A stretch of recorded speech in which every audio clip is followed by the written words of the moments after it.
How's it going, everybody? Welcome back to another edition of the Stupid Questions podcast. Today, very special guest from the Pro Tri News world, Mr. Mark Matthews. For those who don't know, other than the Pro Tri News, which is probably very hard to happen, he is the husband of Kat Matthews and super supporter over there. Awesome guy. Spent 12 years in the military. Did or has done quite a few different cool things in his life. So thank you so much for jumping in, and I want you guys to really enjoy this conversation with me and Mark Matthews. What do you guys use at Pro Tri News to record? You just use like Zoom or? No, we use StreamYard. StreamYard, nice. That's awesome. My internet's been really shit recently. I think that's why my camera's being a bit dodgy. The audio came across fine on the podcast, but yeah, it's definitely well, my luckily, internet.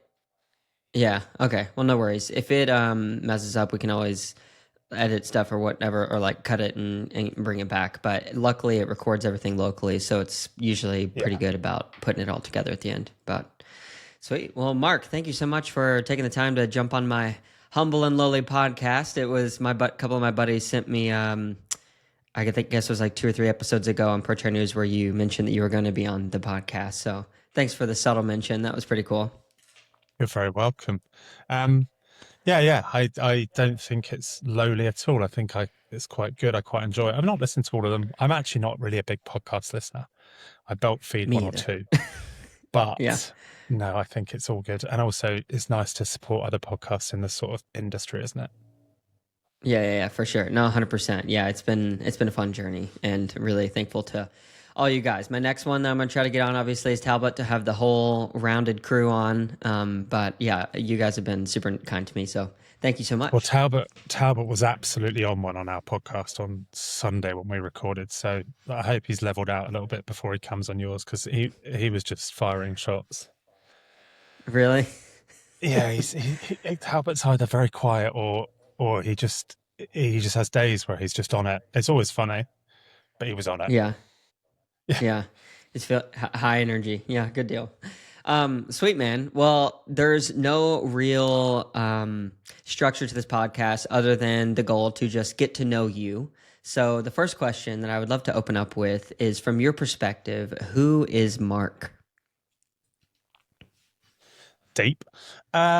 He is a husband, a retired army officer, a pub enthusiast, though currently on a sabbatical.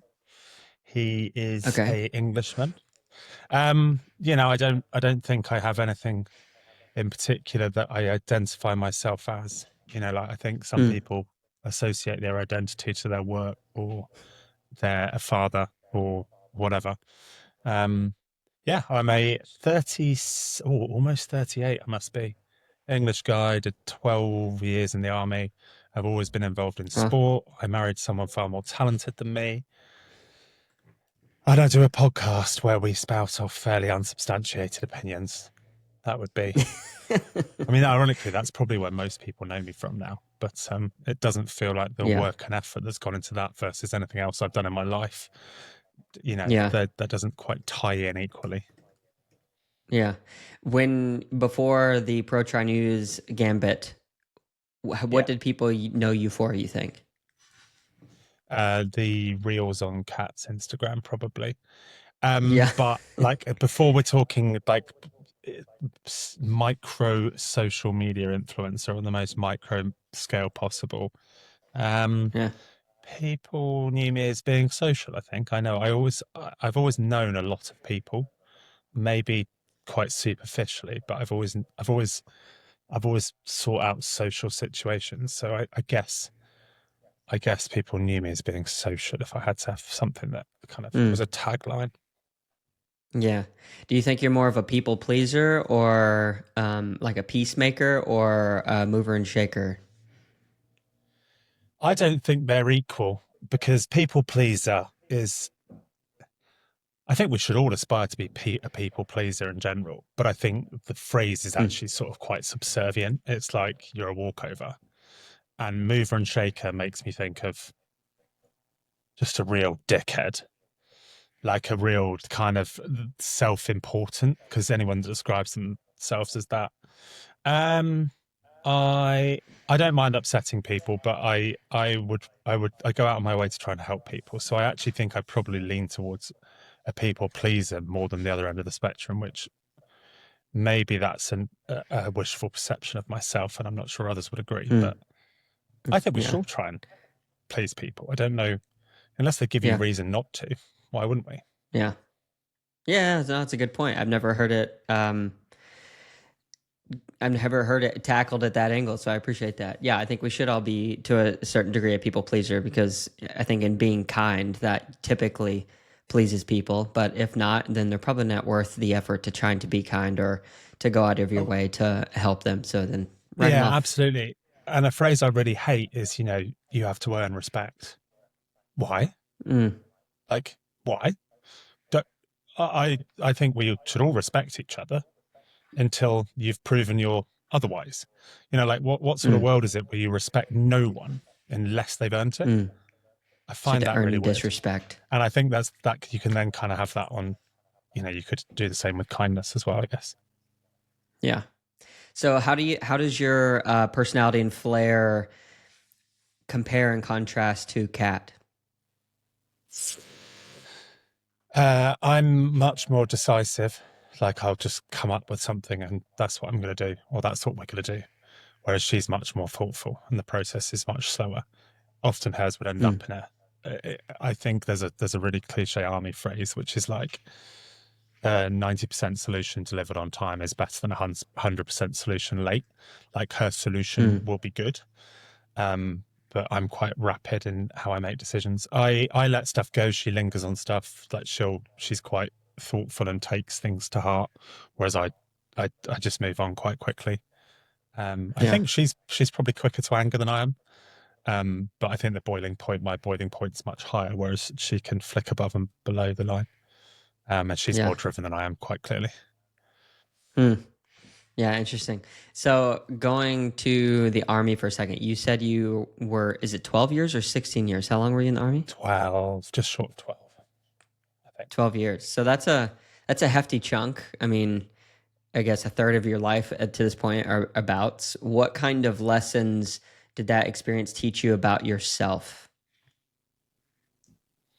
Mm. I think it taught me some false lessons. Like there were so many times I should have come a cropper, and not in like the dramatic sense, not like Band of Brothers a cropper. I just mean like normal work scenarios. I always came out okay. If anything, I Mm-hmm. sort of came out smelling of roses, and I think it gave me this false lesson that everything will be all right. And to be honest with you, Mm. so far it is, but there's no real rhyme or reason for that. So it taught me that. It taught me that you can stay awake, work a lot harder, a lot longer than you think you can. Mm.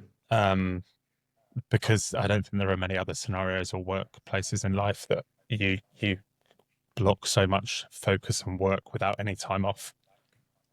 It taught me that. It taught me the value of. It taught me that people have strengths, everyone, and that so many great people are completely underrated because of their social circumstances they grew up in, where they came from, what Mm. their education was like, what they look like.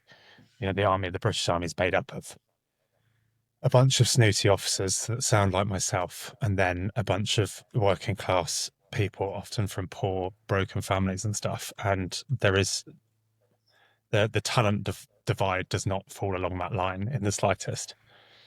And Yeah. that's an important lesson I learned. So speaking of like the background and where you came from, what is your background? Where are you from? So I sound a lot posher than I am because I grew up in Cambridge, which is a beautiful city about 45 miles north of London, famous for its university. My dad was a Mm-hmm. teacher, my mum was a nurse, so I'm firmly sort of middle class. But if you don't know the regional accents, I sound a lot posher than that.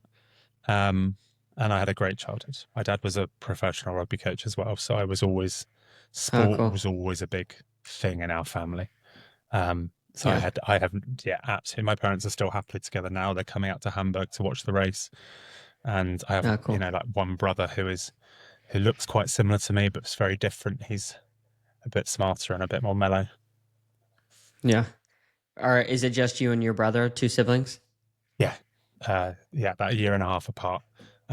He he's a great bloke, really. He's a bit quieter, but again, he's very social. He's more unanimously well liked than I am. I can be a bit Marmite, whereas I don't know anyone that doesn't Yeah. like him. He's just a really good man, is the way I'd describe it. Yeah. So for growing up in Cambridge and your dad, I guess being a rugby coach, what was your mom doing? She was a nurse. She was my. I've always been really proud of my mum. She grew up in like a quite relatively poor area of East London, and then she worked in shops and stuff, and she got her nursing qualification, and she worked in basically the same hospital that moved site for about 45 years. Got to like the highest band of management nursing you possibly can. It was incredibly Yeah. well respected and always found time for like the social life and things like that. She was very good at what she did, but nothing fancy. She just did it because I don't know. She's always helped people, I guess.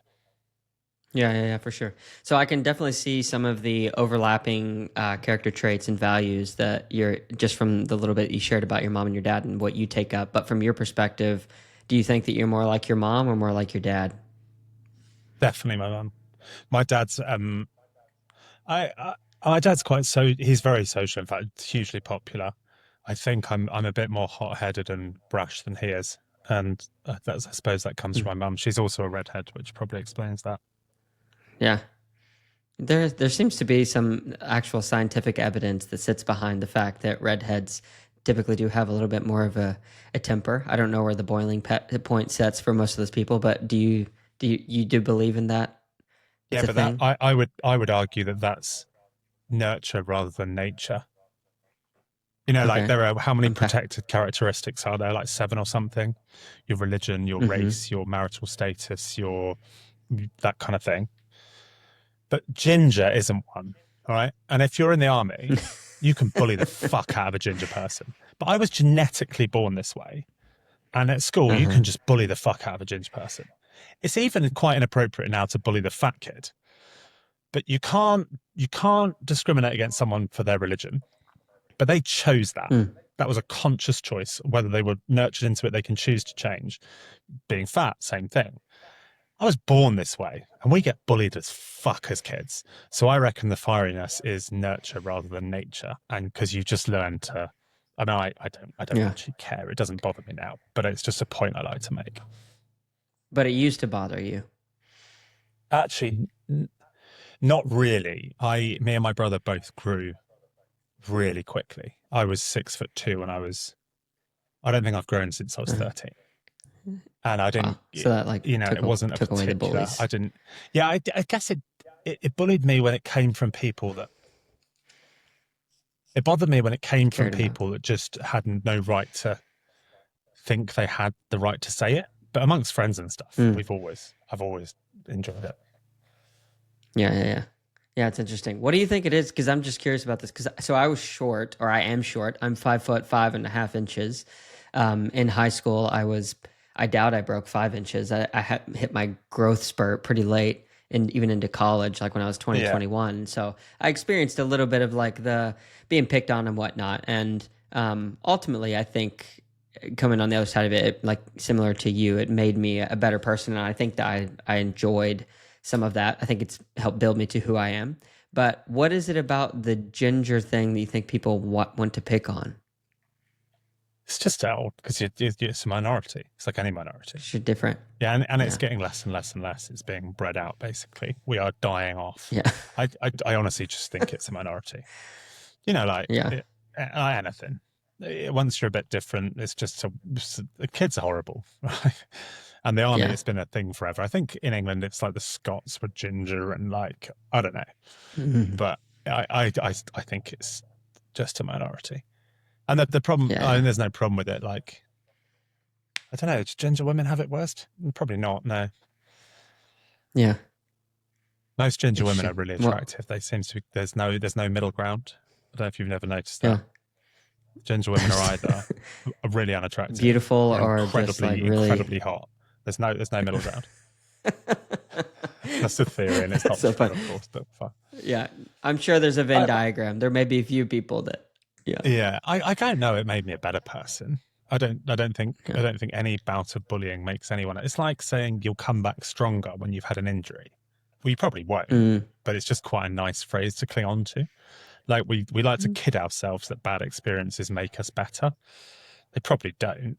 Like, would you not just rather a blissful upbringing where you look exactly how you want? You had all the, like I don't know. I think it's just it's like a blanket we put around ourselves to try and make bad things seem better.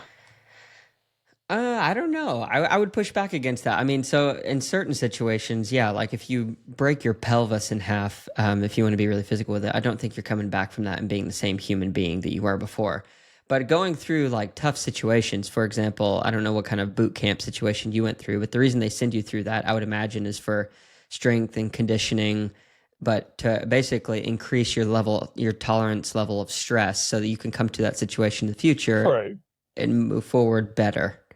True, but then that's like that should be like a controlled environment of hardship where there is someone looking out for your welfare and understanding the level. Whereas for us to really experience and feel something bad happened, there was no one setting that boundary with thought in place. Hmm. So, like, there are things like a bit of adversity can make you better in certain areas, but that's because you're changing who you are to follow the Hmm. path that's led you to. But it's not hard and fast. Of course, some people go through something bad and it does Yeah. actually improve their life in some way. Yeah. Yeah.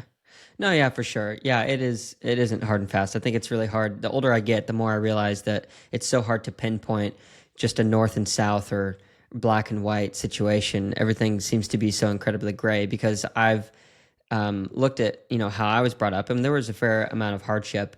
And me and my sister turned out relatively okay, or me and my sisters. But then other people who I've seen where they really did have like an amazing opportunity, a blissful upbringing, great parents, went to good schools, and then they kind of choose like a really crazy rotten path where it just kind of they turn into a degenerate, honestly. So it's like Yeah. it's really hard to pinpoint, where is the nature and nurture line able to actually tip the scales.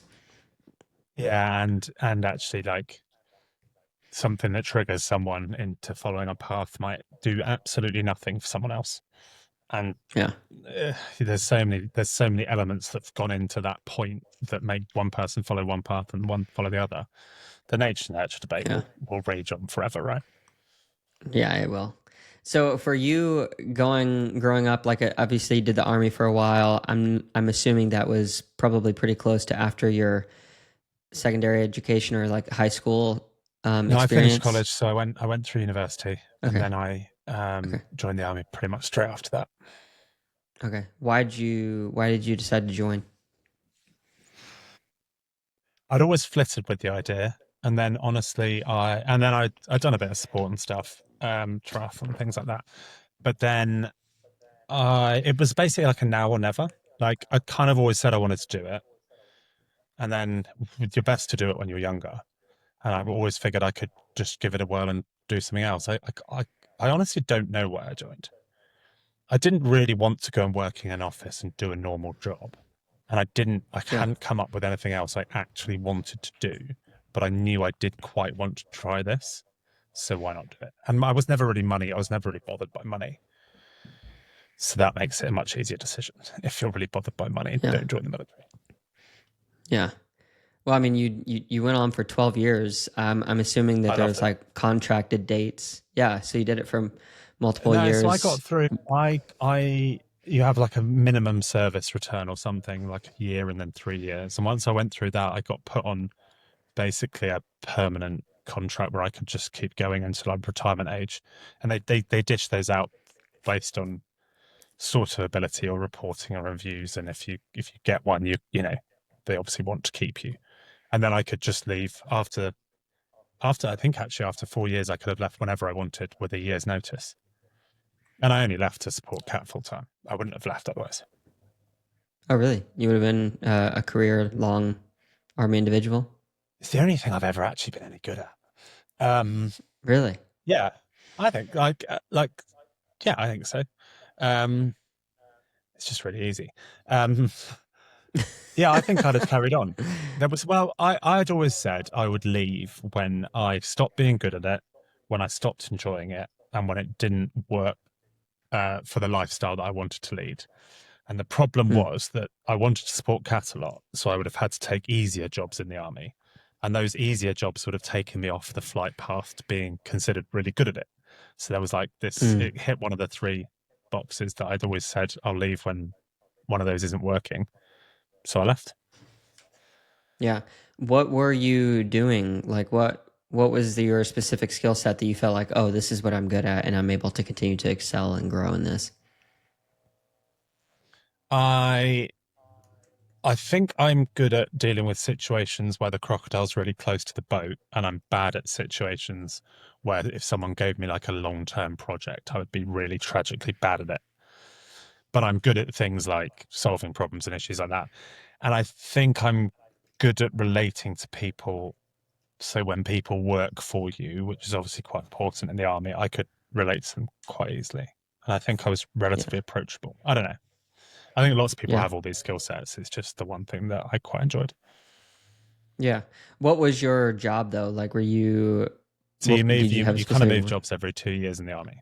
So when I Oh, okay. left, I was a company commander uh, Okay. for a unit of 200 odd soldiers and trucks and stuff like that, based in a place called Colchester, which is our airborne garrison. That's what I did. Oh, cool. Yeah. It was Really nothing interesting. punchy, nothing super dangerous most of the time. Yeah. Just Well, good, in times of peace, honest so army work. Well, yeah. yeah, true. Yeah. Sort of, aren't we? Are we ever Um ready? yeah, if the world ever shifted on its head and there was a call for arms to for Well, people to come back, do you think I that am you would still, get back well, I am liable like in to the be reserve? subscripted. Yeah, Okay. once you leave, there's a period of time after it. It's even, I think it's like 10 years, where if Oh we wow. mobilized and they did a sign up, I could be recalled. But that would have to be us actually going to Ukraine right now. It would have to be something massive. Yeah, yeah, yeah. So I'm also curious to know.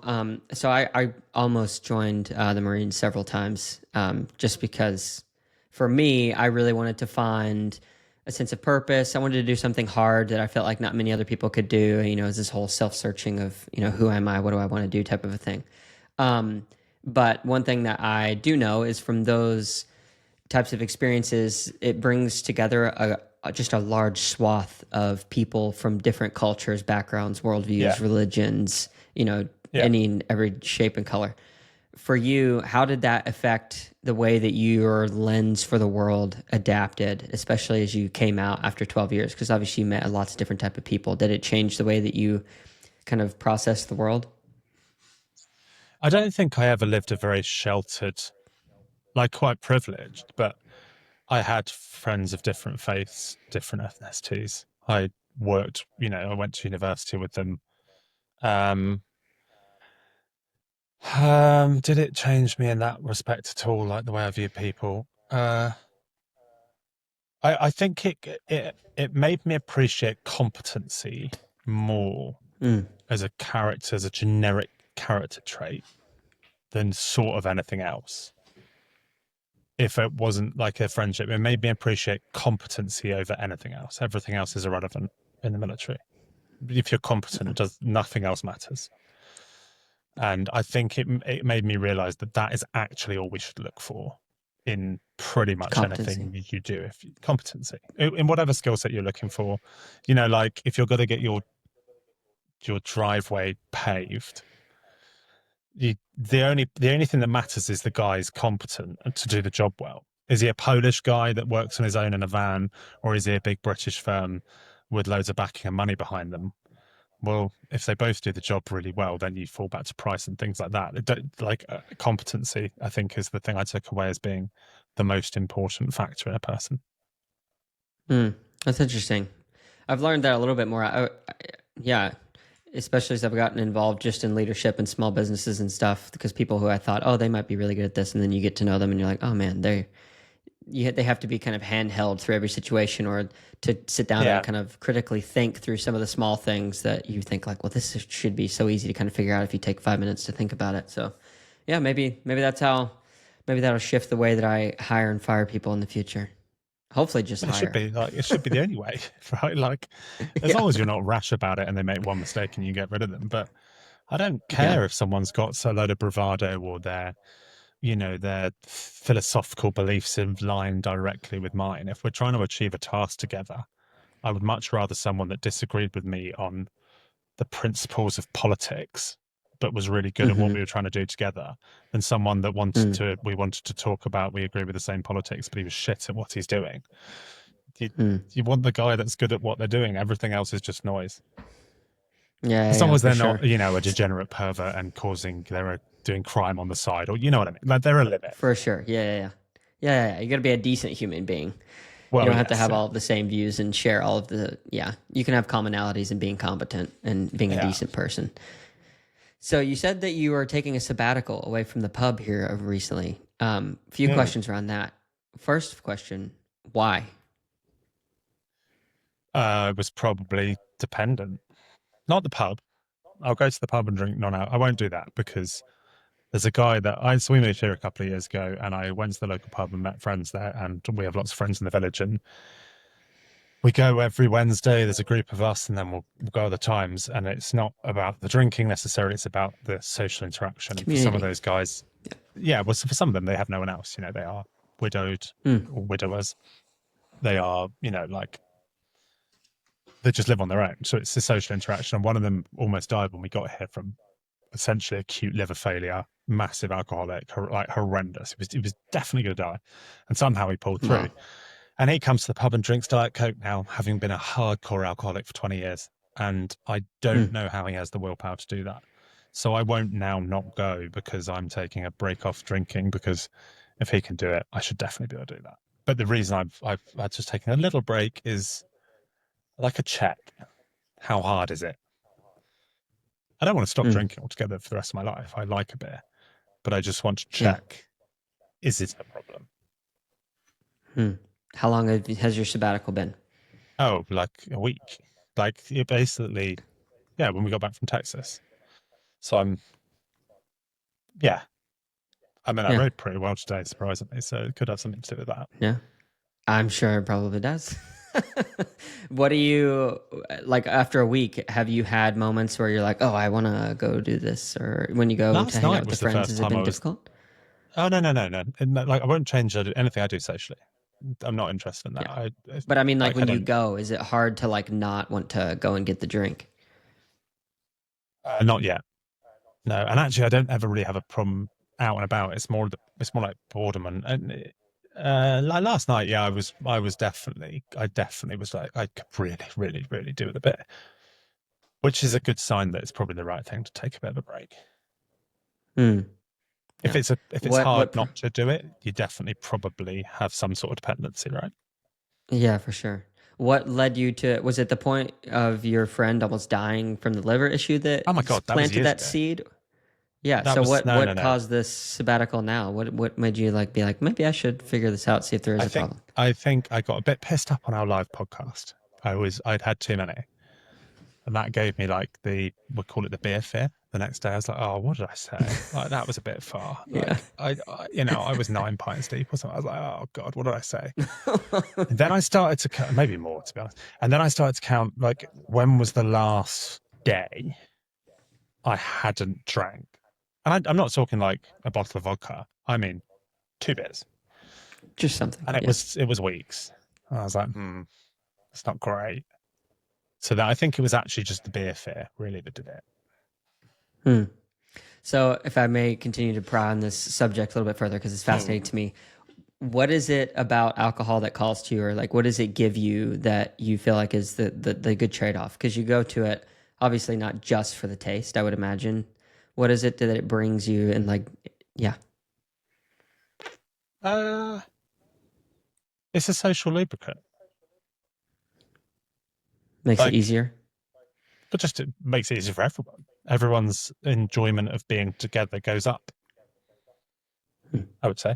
I think people like I've been to dinner with 6 people where no one's had a drink all evening, and I've been together with 6 people who've had a bottle of wine each, and I know which was more fun.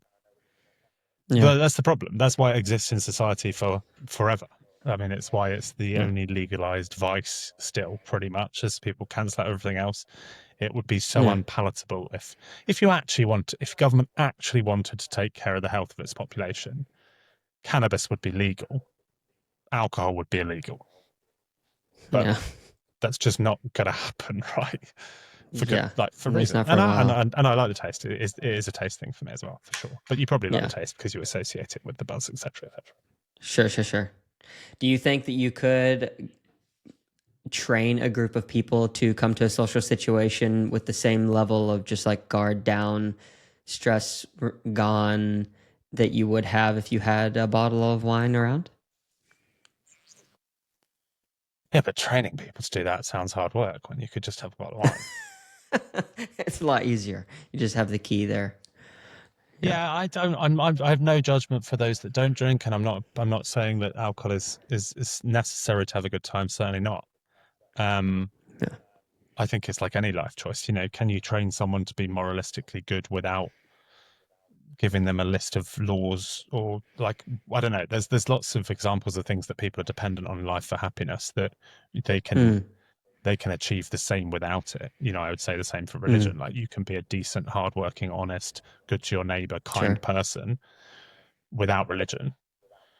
Yeah. But some choose religion and not, I guess. And I don't know why I don't know why I've pushed that one, but yeah, I think so. I think you probably Yeah. Yeah. can. Yeah. I think No, there's it is plenty of people that interesting. are equally as happy, but I've also they're Yeah. probably Yeah. not the sort of people I enjoy hanging out with. Yeah. That sound they're probably having a vegan dinner as well, and I'm just not that interested. Mark, what if I told you I was vegan? Good for you. As long as your five mates aren't, and as long as I'm not being socially trained into enjoying that dinner, we're all good. Oh, that's funny. What I want to ask a couple of different questions. Well, thanks for letting me dive in on this. I've Yeah, only no drank problems. once or twice in my life, so that's why I was just curious some of your experiences there and the way that you think. But you made up or you brought an interesting point to the table that, some people find religion as it really can become a vice because you said like there's a set of laws and precepts that people find comfort in, and like as long as they do that, then they feel like, oh, I can sleep good at night, which is I think the wrong way to go. Because I've met people who are literally live in the mountains and jungles of Papua Indonesia, have rarely met the modern world as we know it today, and their concepts and precepts about kindness and just from farming and working in a small community, Yeah, I think is far more valuable than any level of religion could potentially offer them. Aside from like, if you do believe in some kind of a relationship with a higher creator. But that leads me to the question is like, what do you think about religion then? Are you religious? Did you grow up in a religious household? no, I have religious grandparents and religious aunts and uncles, but my parents aren't religious, and I'm an atheist. Oh, you're atheist. Yeah, Always? Have you always been? yeah, yeah, always. Yeah, Yeah. Can you tell me what that means to you? I guess it means I actively don't believe there's a higher power rather than being Yeah. agnostic, but I'm kind of indifferent to the argument. I just Yeah, don't yeah, yeah. particularly follow one.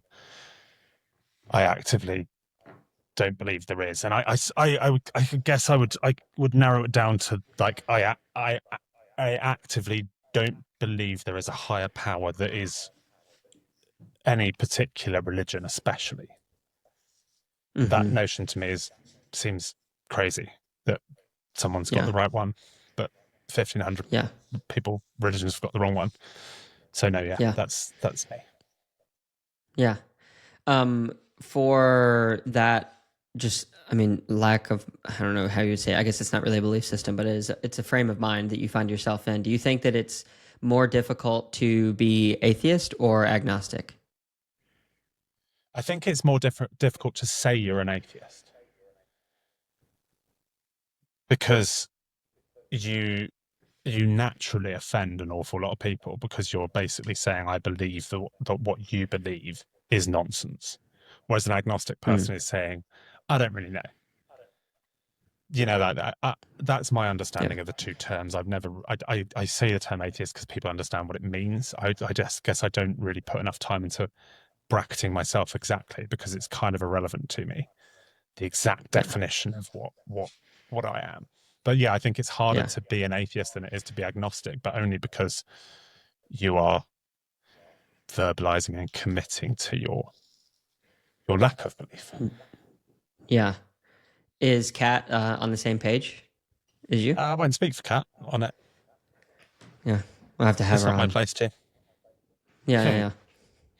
Yeah, Fair enough. it's not. Fair Yeah, enough. yeah. It's not. We don't align on lots and lots of things, but I don't think Yeah. married couples should.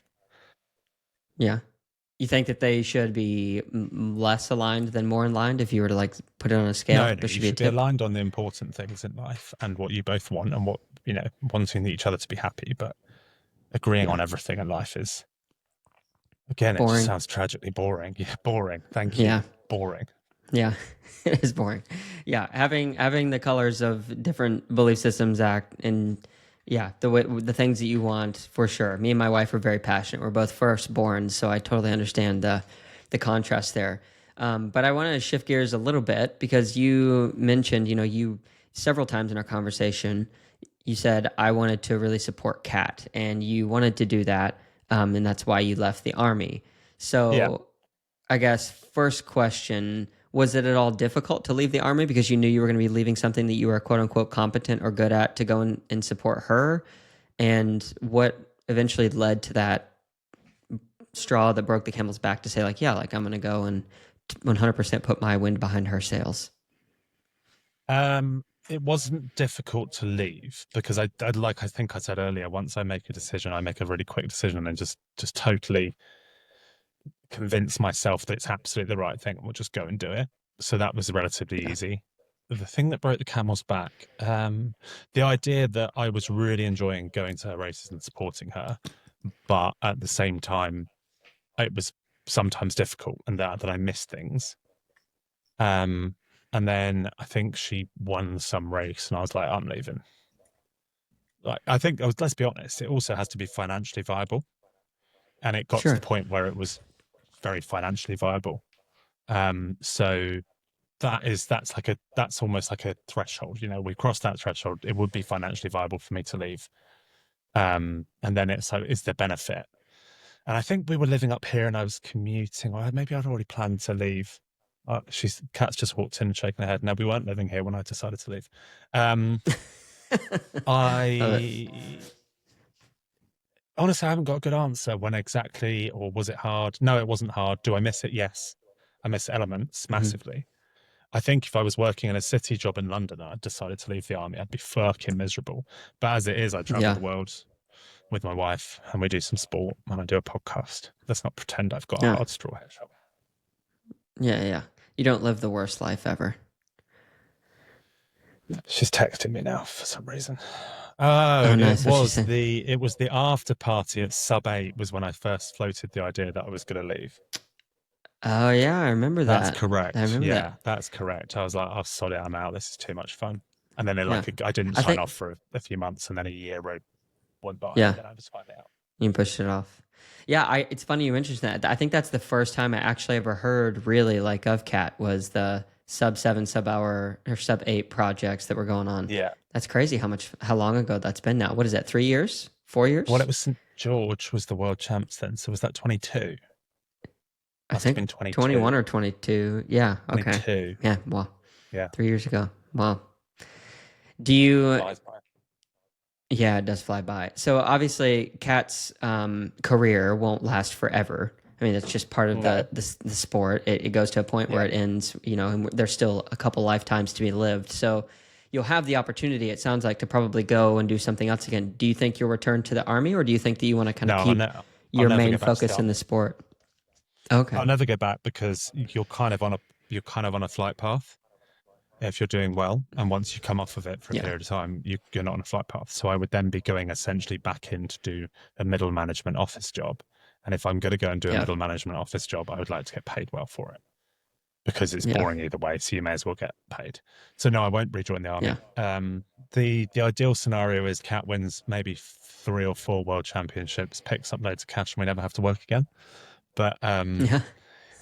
she knows very much that the agreement we have is that when she retires from sport, I am the one that needs to be earning enough to keep us in the lifestyle that we are Yeah. accustomed to.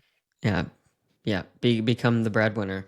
Yeah, that's interesting. So, from the perspective of you being like a husband and the Mm-hmm. support required to remind her, who she is, because in the ups and downs, the things that she's been through, just from a sport perspective alone, it can take a toll and weigh. And I think anyone who's in that position can start to question their own value or where their value comes from.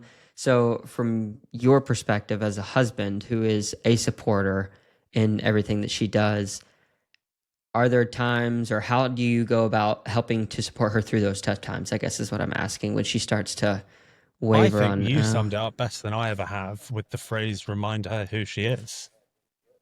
I think that's a hmm, really good phrase. Uh, it's like Kat is a doomsdayer. When something is going wrong, it's just she'll go very briefly into the idea that everything's is really bad, and I am yeah, she's gonna inherently fall over apart. positive. Like I'm inherently like I'll always see the brightest. It'll be fine, and I think because I'm also quite blasé, so I think I just try and level out with, and I help plan and remind that it's okay that things aren't good, and remind that it doesn't matter if you don't do this race. Like you can do something else. Like it's not just I guess grounding in a way. Hmm. I'm trying not to come up with quippy answers because she can hear me. She's in the next room. I'm Yeah. trying not to come up with No. quippy answers like, oh, just an emotional punchback, because it's not true. Yeah, I yeah, think it's just, I don't think, you said there that I think people can struggle with their own self worth or what their own value is when they're supporting someone else. And yeah. I Hmm. have never felt that because she doesn't let me think that. Like, I know she Hmm. reminds me of the value and we're both very happy at what we do. I also definitely get like some sycophantic feedback, don't I, from people that will come up to you, love the podcast, they know who you are. Like, I'm not the anonymous husband in the background, which would be the harder role, probably the more admirable Hmm. role. Like there are other people out there supporting full time who fly much more under the radar. They then, I guess, Hmm. some of them get their kick or they're self-satisfied. Like for instance, Philip Seed was only coaching Laura when she won Nice last year. He's only just picked up Daniel Backergaard again. I think he went through 2 years pretty much of just coaching her, supporting her, and people didn't know who he was really. Like you do if you're German and you do if you're really into the Yeah, sport. But what's he getting out of it? Way less than I was. yeah. Way less like you know Hmm. acknowledgement of races and stuff like that. Someone asked him to Yeah. take a photo of me with them at Texas. He was there supporting Daniel Backyard, and we just joked about it. I was like, "They're not interested in you, Philip." But because he just doesn't care, because you don't need all that. You Yeah. don't need something else in life to make your worth feel, make your life feel worthwhile. If Hmm. you know that if you get enough satisfaction out of seeing someone you care about or whatever do well and be happy, then I don't think you Yeah. need it. Like think of all the selfless jobs out there. Think of all the like people working in homeless shelters, the nuns in New York working in homeless shelters and stuff like that. Like, what do they get out of it? But they do it every day and they're perfectly Yeah. happy. Yeah. And I'm definitely Yeah. I not think comparing myself to that, by the way, just to be very clear. Like I was trying to come up with a much a better nun in New example York. than yeah, Yeah. yeah, yeah. A much better example, higher level is just to be clear. Yeah. No, it's interesting with the level of I don't know. Our sport's not to such a degree that like people are crazy famous, but we do have people who are famous and known outside of the sport.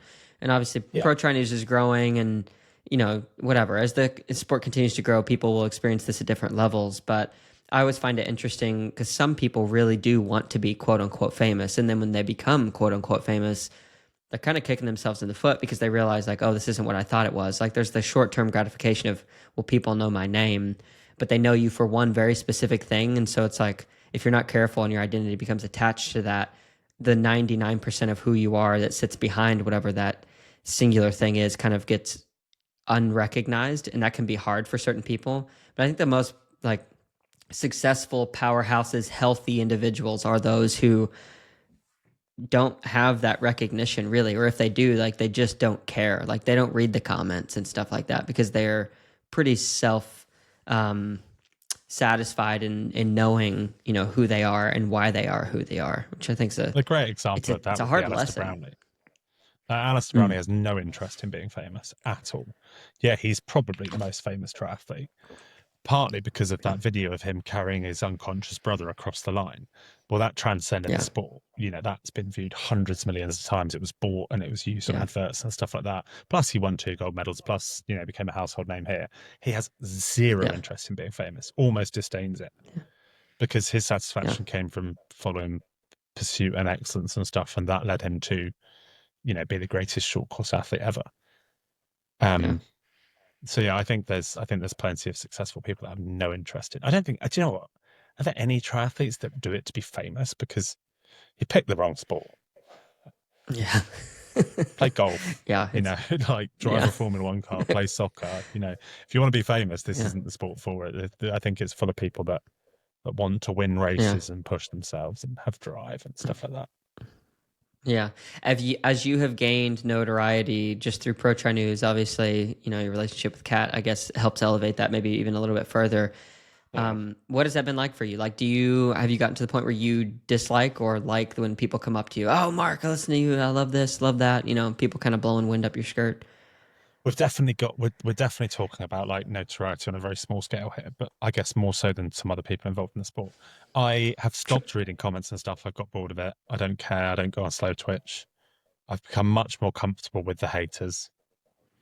Most of the time they're right, by the way. Like I say some stuff. I've said a lot of stuff that's like, I don't expect everyone to agree with and like.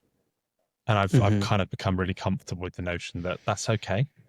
And if you disagree with me, your point is no less valid. So I've Mm. stopped reading all the hatey stuff. I don't doesn't bother me anymore. It used to. And then the stuff people say nice things, it makes you feel great. Of course it does. Like let's not pretend like it doesn't. I think It's an very affirmation. few Yeah. yeah, very few people don't like, you know. I really enjoy it for a different level. I do really enjoy that people get satisfaction out of listening to something you produce and they enjoy it. And we don't do it for money. Oh, I didn't. We certainly didn't start doing it for notoriety or fame because it's a triathlon podcast. Like, you don't get that. Which I think we all did it because we like chatting to each other about nonsense triathlon, and we also like that people enjoy it. So Yeah. yeah, of course I like it, of course. And I've met some really great people, and people say really funny stuff to you. And like when I raced Tallinn, last year, I couldn't hide anywhere on the course when I was dying of death and being ran down on the marathon because I was just getting shouted at and cheered along by randoms the whole day, and it was lovely. Yeah. Have you ever had any haters come out in the real world, like directly to your Oh God, face? I no! feel like those people. Hate Yeah, everyone's haters are cowardly. absolute pussies. Yeah, no, no, no, no, no, Just absolutely no one keyboard in the real world. warriors. Yeah, yeah, Of yeah. course they are, and you get some real Yeah. savage keyboard warriors. Um, there's a whole triathlon coaching company in the UK that called me and Kat out and stuff, and friends of ours out and stuff. They kind of targeted our little group, and they come out with some horrendous stuff. They're really trying to throw your brand, like Cat's brand, under the name, like under the table, and all this sort of stuff. You see them in the real world, and they won't bat an eyelid. They wouldn't say boo Hey, to a Mark. goose. Yeah, no, honestly, Yeah, that yeah, that I, yeah, yeah, whatever. yeah. It takes real courage to, if you have a just a differing opinion, even to go to someone like, I don't know. I feel like if yeah, I feel like Do if it, people did someone. that, then we'd have a little. If someone's listening to this and they really disagreed with something I've said, do just come and have that conversation because you're probably Yeah, right. Lots of times I've had messages and I've changed my mind on stuff, or I've agreed yeah. I was in the wrong.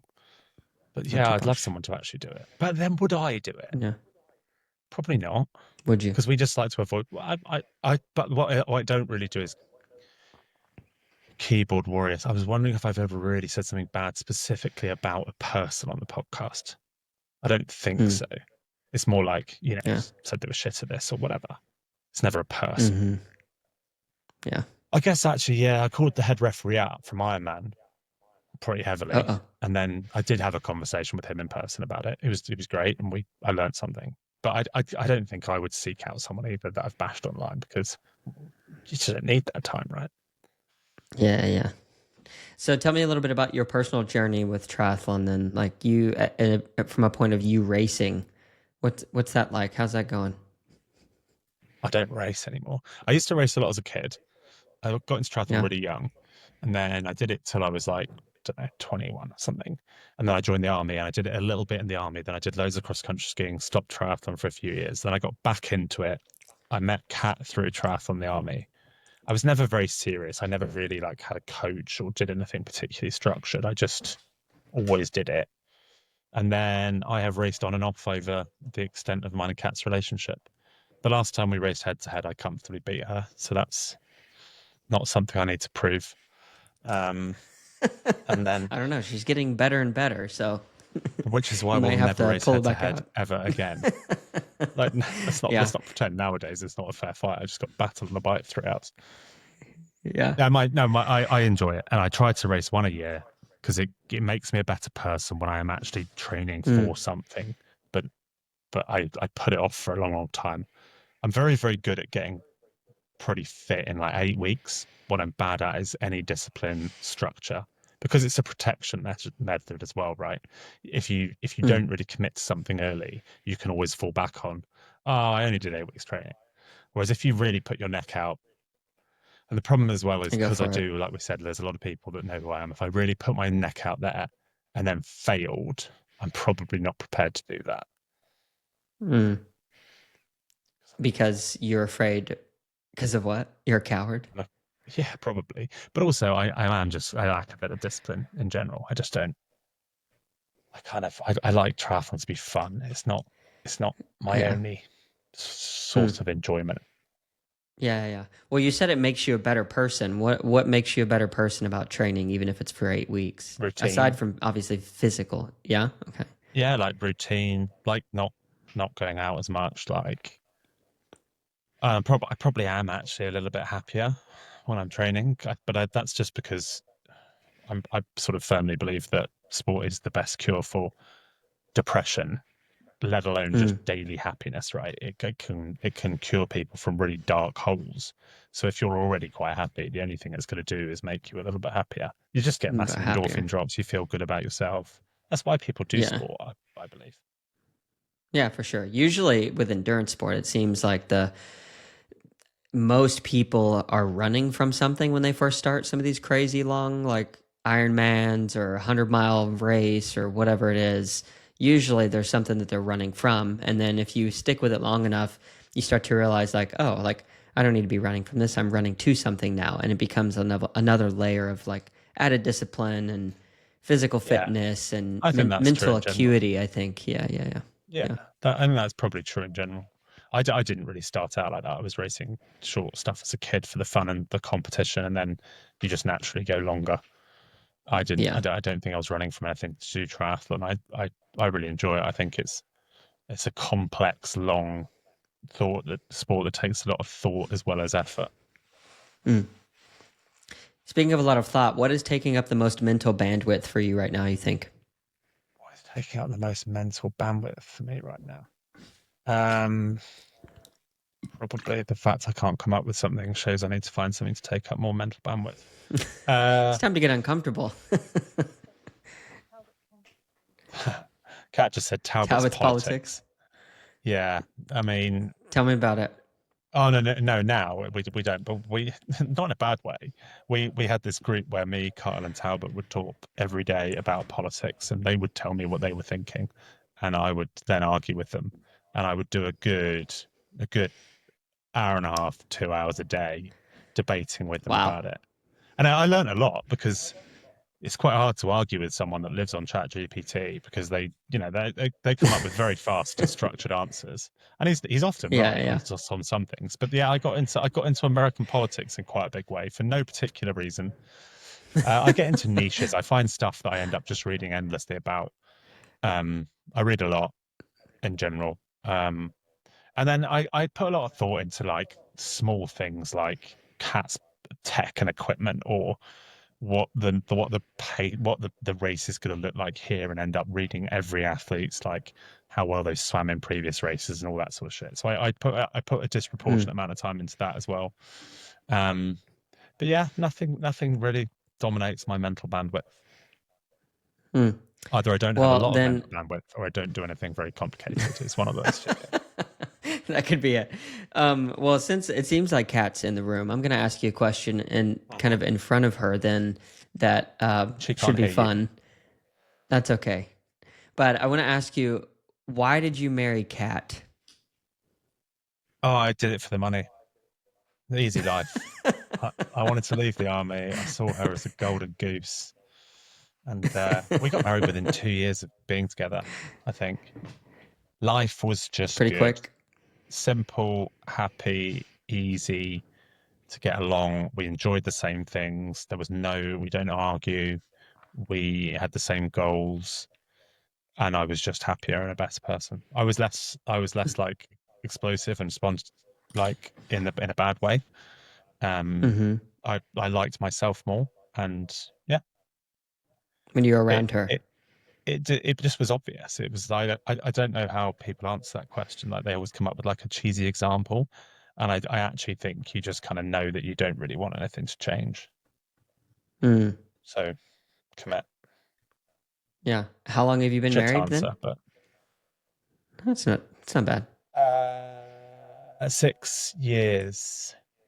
6 years. Yes, She gives you the nod of approval. When's your anniversary? That's the real question. 2nd of November. Okay, so it's coming up on Because it 7. Yeah. coming up on 7, yeah. So yeah, 2nd of November. We had a winter wedding just before COVID as well, if you think about that. Because then Yeah. come Tough. January, the world shut down in 2020. Yeah, well, our first couple Hmm. of years of marriage were absolute bliss because we lived in a big army house that was kind of chilled in the countryside. We got put into lockdown. We both went Mm. out cycling and running every day and just spent loads of time together. And I know that ruined some relationships, but we loved it. I'll be honest, we absolutely loved No, that's lockdown. beautiful. Yeah. Yeah, Yeah. I would do it again. If it didn't stop triathlon and earning and the sport and racing, oh, I'd love another lockdown. Yeah. Yeah, it's not too bad. My wife and I, we ended up moving in with her parents, which in some cases that could be really bad. But we lived with them for the better half of 4.5 months, better part of 4.5 months. Yeah, And it was so cool because we all lived in this little valley in the mountains of Tennessee where it's just gorgeously beautiful. It's yeah. springtime. It's on a big farm. You can go outside, walk around butt naked. No one is going to Yeah, see you. It's just like an amazing. I except really the do miss that mother-in-law. time because all of her cousins, except for the mother-in-law. Yeah, well, I wasn't going to say it. Sometimes she listens to this podcast. I It love my sounds idyllic. mother-in-law, but we are very similar. Yeah, it was great. It really was great. And of Um, course, for some people, it was horrible, right? They had young children living in a sure. small house in an inner city, like completely different Yeah. experiences. So I'm not betraying Yeah. lockdown was good in general, but we enjoyed it. Yeah. Yeah. Oh, just a few more questions because I'm sure you probably have to go here soon. But first of those questions, what is the most important thing, or what is the most important thing that you've ever done in your life?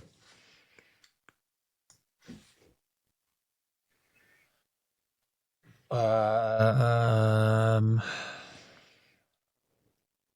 Outside of like cheesy army answers, Hey, if you I believe it, then you believe it. yeah, it would be military related probably, but then I'm not going to go into those just because it's just a story that for the sake of stories. Um, I think the most important decision, or the thing I'm most grateful for like the spontaneous decision to just go and do, was after Kat got hit by the car in Texas. I just phoned my boss. I was like, I'm just flying to America immediately. I'll be back when I'm back. And luckily, I worked for a great guy, and he was like, "Cool, just let us know. See when you're back." And this isn't really an answer. Like, it's not actually an important thing, but it was like a just decision I instantly made. Like, I'm just flying to America right now, and work, career, whatever. Like, if there's a because I was meant to be going on some exercise, I was meant to be doing something with work, and it was going to cause a problem. But I just literally just jumped in the car, drove to the airport, got the next flight, and flew out. And in hindsight, it was a very good decision. Sure. So yeah, not really the answer. Uh, Not doesn't really answer your question, but that's what you get. No, totally. Hold on. I've noticed this a few times when I've asked you a question and it's been a relatively deep question. You'll give an answer, but then you'll kind of apologize for it. I just gotta say, that's got to be probably the most important decision you've ever made because you don't know if she would have lived. I mean, you don't know what could have happened. So yeah, Yeah, 100%. That would be the most decision thing. I think it's a and the great answer. Wi-Fi on the plane was down. That was real Oh bullshit. my So you got word. on the plane and there was just no Wi-Fi, and then like And you're like just just wondering waiting for what's messages happening. to come in. Yeah, Oh, turns out it's dude. fine. She was milking it really. Yeah. Yeah. Yeah, right. Oh man. So let me ask you this kind of final question or two more questions. By the way, where are the Um stupid questions? Because this is like yeah, this is have a you deep and meaningful podcast. There's not been one stupid well, Mark, question. I thought you listened to this podcast. I What know, what but episode have you listened to in the come on, past? you've got it. The boys, both the lads from The boys. the Yeah. podcast come out. Yeah. Yeah. I Go on know. then, hit me with People another give me a deep and hard time meaningful about it. question to soul Yeah. search Okay, I will. and Well, here's the increase my first one. It's not vulnerability. what gets you in the zone? Like what when you get into for better use of a word, I guess I could say something other than flow state, but what gets you in the zone like to make you feel like okay, like in track, I'm being productive. I feel like I'm in a really good headspace. I could do anything.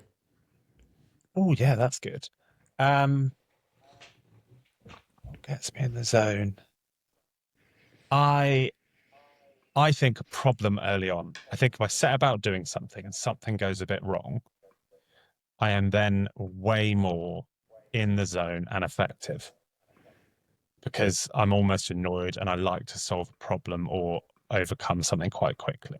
I don't get in the zone if it's Mm, just easy and I'm floating along and it's all fine. I'm much more in the zone when there has been some sort of problem at the start. And mm. hardcore 1995 till 2008 American hip hop as well. Okay. Those two Who's your things. favorite hip hop artist in that time period? Dre 2001 is the greatest album ever made. So Dr. Dre Ever made? for the win, but Eminem as well, all that sort of stuff. Yeah. Hmm. My playlists go Yeah. from like Dire Straits to Mos Def. Like I'm quite eclectic. Yeah. So then, what is your definition of success, and how has it changed since you were a younger lad? I think when I was younger, there was this idea that you get a job or you achieve a promotion or you make a certain amount of money and you succeed. Whereas actually being happy whilst expending the minimal time away from being happy is Mm, success in my eyes. mm, I don't care if I made happiness. £2 million a year, but I was commuting 3 hours a day. That's pointless to me because there's more money that I Yeah. need to live the lifestyle that makes me happy, and I have Yeah. less Time. time on my hands. So I think achieving a state where you are happy in what you have with through investing the least amount of time possible in things you don't want to do, i.e., work Mm, or whatever it might be. yeah. Yep. Deal with a Yeah. toxic 100%. I would. relationship, spend time on people you don't like, whatever that might be. Cutting as much of that stuff out and just spending time on the good stuff. Yeah. No, I'd have to agree. I think that older I've gotten, so I'm 32, I'll be 33 in September. And a lot of my friends, I graduated from college. It seems like it was just yesterday, but it was, going on 8 years ago. And a lot of my friends who I would have pinpointed to say, like, oh, yeah, they'd be really successful. A lot of them went on to go be monetarily successful, but a lot of them, like, don't control their time. So, Yeah, CEOs of these hospitals or whatever. And it's a really tough battle because a lot of them, they'll get into these situations where they're in some residency to become a fast tracked CEO or CFO, and then they get in that position, then it's like that job owns them. They literally yeah, live to work. They don't work to live.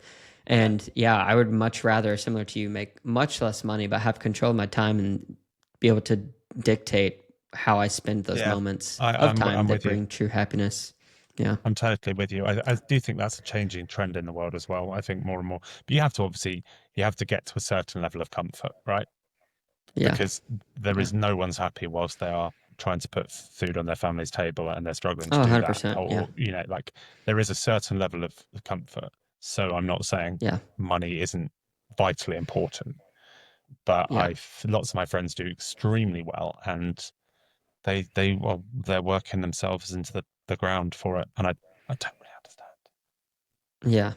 Yeah, there's a really interesting study. I'll have to link it in the show notes that came out probably close to 15 years ago now, but it made the argument after surveying, I forget how many thousands and thousands of people, but that after about $79,000 a year in earnings, your happiness quotient really doesn't go up. And it kind of goes along with what you're saying. As long as you can pay Yeah, for the food, as long as you can, afford to take a vacation here and there, the fulfillment really comes at the end of the day from who the people you're spending with, and do you enjoy the work that you do? But other than that, money is mo money, mo problems, to quote the 90s hip hop era. very true. And yeah, I mean, there is a few outliers that are just power hungry sycophants who more Mm, money makes them happier because they need more money, more power, yeah. more status to be happy. But I think if Yeah. you're relatively grounded, I agree with you. I don't think that's true. Yeah. Final question. This is Yeah. a existential, a deeper one. And yeah. So you're atheist. So my Hmm. question is, when you die, what is the best case scenario in your mind that you would like to happen or believe could happen? That anyone still alive that I care about is comfortable and happier, and my presence up until then enabled that in some way, shape, or form. But other than that, nothing. I don't want to leave the world I don't want to die and leave problems for people that I cared about. But Hmm. other than that, Yeah.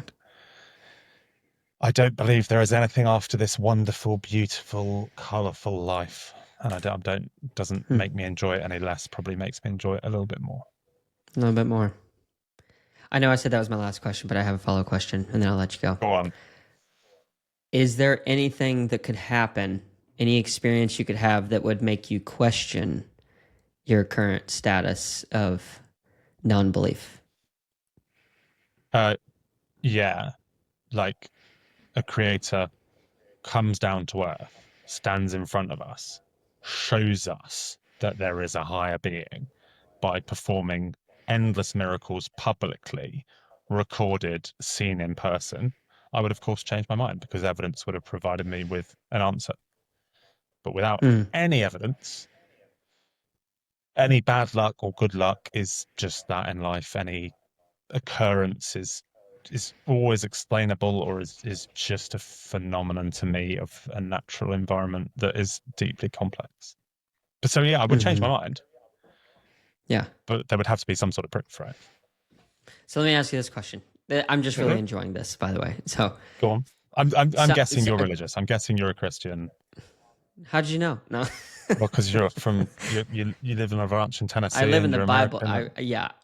I live in California now, so I'm a complete heathen. But I grew up in the south of Yeah, Tennessee, well, in yeah, North Carolina. So yes, yeah. I am. I went through the whole thing of why And of do course, I but believe what I like when I said believe? my family, like I have three aunts and uncles that are vicars, and my granddad was a bishop, and like and Talbot and Kyle are, obviously deeply Christian and stuff like that. I have no actual Yeah, problem yeah, with, individuals that yeah, are religious, obviously. yeah, yeah. And Go on, likewise, ask me the question. uh, yeah, yeah. So the question is, if that happens, there's Mhm. then that would bring not only the belief forward that like there is a good side, but there is a bad or malevolent side or a devil or something to that degree. If that happens, how would you know if whatever you're seeing is from one side or the other? Why does, oh, I mean, the problem there is that you're from a belief system where there is a good side and a bad side, and you are one of 10,000 religions that have existed in history, and you believe 9,999 of those are wrong, but your one's right. I just believe all 10,000 are I wrong, actually don't believe that, but to quote yeah. Ricky Gervais. Okay. Because they come in different forms and different tellings or whatever it might be. I don't know. I mean, the presence of one wouldn't indicate to me the presence of the other. I would also have some serious questions for the if the let's call it the good side come down. I would Yeah, challenge they're yeah. not good. So I would not trust anything they had to say because if they had all power all this time, I think they've got an awful lot to answer for. Yeah, for sure. So I don't. To me, I don't know. I don't have a particularly good answer for that because I don't believe the presence of That's one probably not a very indicates the good presence of another. question. Yeah, yeah, yeah. Yeah, yeah. No, no, I Interesting. don't. It's just yeah. I do. I think that's comes from a framing that there is a good side and a bad side, and I because the bad side excuses the failings of the good Hmm. side, right? But Yeah. if the good side's all powerful, why is there an excuse? Just get rid of it. Done. Hmm. Yeah. I hear what you're Uh, saying. yeah, I just think it's so hypothetical to me. I Yeah, don't yeah, know. yeah. No, it is hypothetical. Yeah, it would take a lot of conversation to come around to the point to like to even try to begin to explain something like that. But at the short, I think that what I believe is that it all comes down to the vindication of a character. So the good character was brought into question that is God as good as he says he is, and so like this whole thing has to play out to see what evil could become in its fullest growth. But yeah, you probably already know a lot of this stuff because you grew up in with people living in Yeah, that worldview. I've read But yeah, yeah, various of the books. I think yeah. there's a convenient factor that the proof of the existence is only bestowed upon people that are dead and can no longer communicate it, i.e., heaven. The proof of the Yeah. sacrifice and the prayer and the worship comes at the end Mm. when you can't come back and say, fuck, it's great, by the way, you should definitely stick with it. Yeah, it's interesting. Yeah, most people do believe that like there's you like this whole concept of like you die and you immediately go to heaven or hell. Don't believe that because then I think that that totally falls apart. I actually don't even think the Bible says that, but that can be another topic for another day. We'll leave all of my We can views do the aside. But severely Mark, uneducated Christopher, like Dawkins versus someone debate, and we can just bring it down to a really base level where I have way less understanding than those, and you can tear me apart one day. no, it's all good. Yeah, for sure. Well, Mark, thank you, man, for taking the time to jump on here and share just all the different avenues. I was a little jumpy around in the beginning, but really found an interesting vein with your story and really appreciated the opportunity to ask those questions and you answering them in the vulnerable way that you did. So I really appreciate it, Someone man. should interview you with stupid questions one day because it's a very much a one-sided. You drop little tidbits about yourselves, but you need to be on the receiving end of some exploratory questioning, I think. Yeah. Well, I'll call you up if you want to if you want to interview me someday. But I Absolutely, really we'll do. have you I on. judge the yeah. I judge the success of each episode honestly by when I am editing it. I'll see the color of my voice and then the color of the guest voice. And if mine overtakes theirs by more than me speaking more than 30%, it's usually not good. People usually want to Yeah, hear about the guest, not me. So that's kind of how I judge it. But yeah, on a yeah, guest show, I suppose that's probably true. Yeah. Well, thanks for having me on. I really 100%. appreciate it, and I do enjoy it. And podcasts in Amen. our sport are great, and lots of people enjoy listening. So well done, and Yeah. honestly, keep it up. Well, tell Tablet I'm going to continue to blow up his email inbox until We'll he either bully him tells me into it. yes or no. We'll bully him Perfect. into it. All right. Yeah. Thanks, man. Cheers, Seth. Thank you so much to Mark for coming on the podcast and letting me dive into his life in such an intimate way. Really cool to hear about just the belief systems other people have when they don't see eye to eye. I find it much more interesting and diverse to have conversations with people of differing opinions, religions, backgrounds, political ideologies, because it makes life more interesting. And it really shows that whoever is on the other side of the table has a lot of different life experiences. And those are ones that I think should be counted as valuable because they are different than our own. And what is life without a little flavor? So to jump on out of this one, just want to leave you with a little bit of what Mark was saying. And, when I asked him the question of, what is the best case scenario for you when you go on from this world, when you die? And he said that he basically left the world in a better place and was able to have the people who he surrounded himself with be of a different caliber and level of happiness. So really cool to hear Mark's question for that. If you made it to this point in the podcast, though, I just want to say thank you so much for being here. Really appreciate it. Check out the show notes for that study that I was mentioning. Check it for the Zone 2 stuff and any other sponsor content in there. If you wouldn't mind leaving a like, comment, subscribe on the YouTube platform and ringing that notification bell continues to help grow the podcast in that way. If you are on Apple Podcasts or Spotify, if you could like and review there as well, that would be really awesome. All right. Thank you guys so much for being here. Really appreciate it. And we'll catch you in the next one. Peace.